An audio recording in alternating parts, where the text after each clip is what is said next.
জাগানো পাখি কবি কাজী নজরুল ইসলাম। আমি হব সকাল বেলার পাখি, সবার আগে কুসুম বাগে উঠবো আমি ডাকি।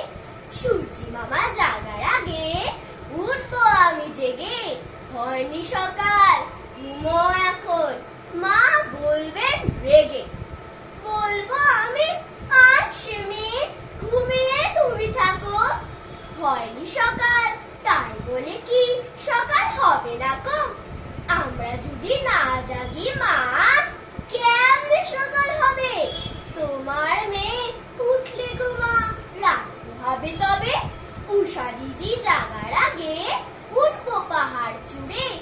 দেখবো নিচে ঘুমায় শহর শীতের কাঁথা মুড়ে। ঘুমায় সাগর বালু চরে নদীর মোহনায়। বলবো আমি ভোর হলো যে, সাগর ছুটে আয়। ঝর্ণা মাসি বলবে হাসি, খুকিয়ে দিন নাকি? বলবো বলবে বলবো আমি বলবো আমি